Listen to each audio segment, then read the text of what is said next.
Hello team, my name is Kushil and today I'm going to explain the topic motion. Okay, let's start with that. And before starting, let me tell you that I'm at my home. I live on rent, so I don't have a board specifically to write it down the things. But trust me, my handwriting is good. Okay, it's totally readable. It's quite good.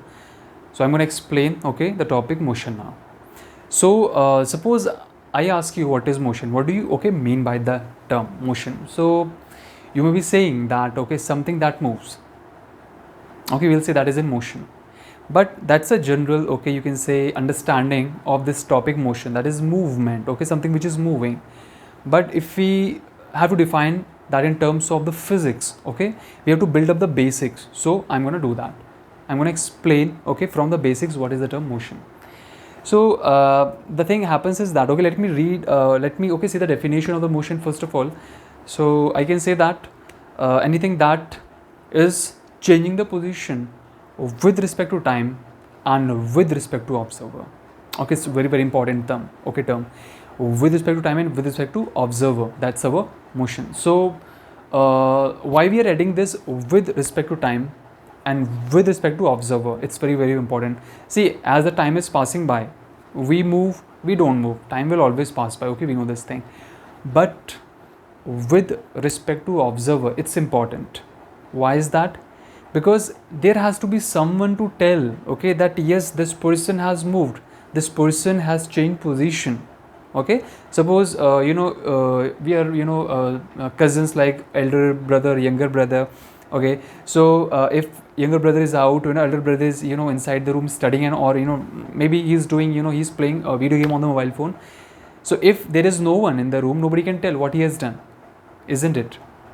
So same way, object is changing position or not. Okay, for that we require person, isn't it? Suppose there is a person, he is walking from his home, you can say, to the market, for example. To say that that person, he is changing the position, okay, we require the another person to tell, to observe this whatever is happening. So we call that as an observer. Okay, so that will tell, oh yes, this person has changed position, so we will say that it has moved. And if you talk about rest, if a person or if an object does not change position with respect to time and with respect to observer, this person, suppose your friend or your teacher, anyone, your parent, standing there, they are observing you, you are not moving, you are not changing position, so that person will say that you are at rest, isn't it? But trust me, the topic, this rest and motion, it's relative.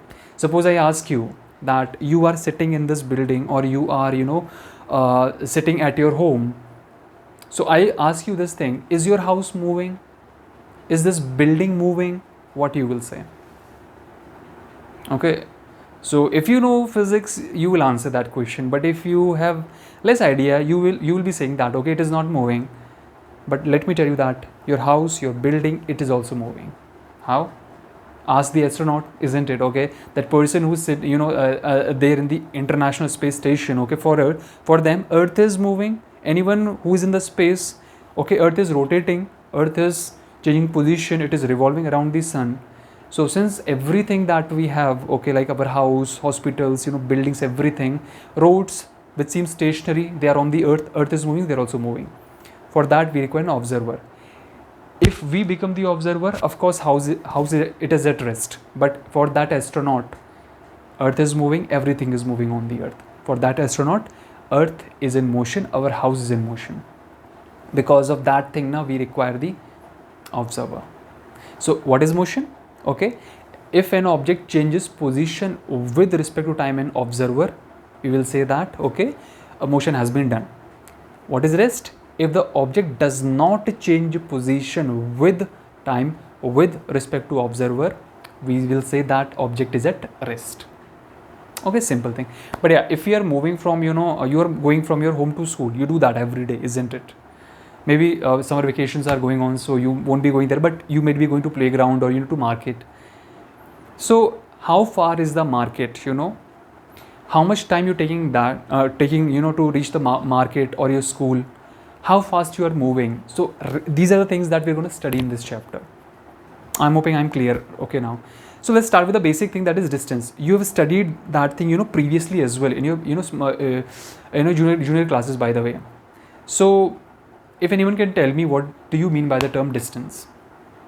Okay, so you will be saying that, okay, whatever path we are covering while going from home to the school, from home to the market, whatever path we are covering, that's our distance. Totally correct. Whatever path we cover, actual path covered by us, total path covered by us, okay, irrespective of left, right, direction, if we are going uphill, downhill, like that, it doesn't matter. Whatever steps, whatever actual length we are covering of that path, that's our distance. So definition was, what is distance? Okay, it is the actual path covered by an object from, okay, position A to position B. Okay, we can exclude this position A, position B but okay, that is also correct. Now we have another term, okay, displacement. What is that? Displacement is actually what? Okay, it is your shortest path between your initial position or point A to the final position, maybe point B. Okay, so if you take point A and point B, like your home to the school, home to the market, okay, and that's your shortest path. If you're covering that shortest path from your home to the school, that will be your displacement. Now my question is that, okay, very simple question, what type of you can say that line or anything, what type of path you will be covering in the shortest term from your home to the, okay, school? Totally correct, that's our straight line. So displacement is always a straight line having direction. What is the direction? Okay, since you are going from your home to school, direction will be from home to the school. You will make a straight line through that. Suppose you have a straight road, okay, from your home to the school, straight road is there. In that case, what will happen? Okay, in that case, your displacement will be a straight line. Direction will be from your home to the school. So why we are considering direction, in displacement, and I have talked about distance, that it doesn't matter you go left or right, total path covered is your distance. We will come to that later on. Okay, so that is it. Okay, and I hope you liked it. So please take care. Okay,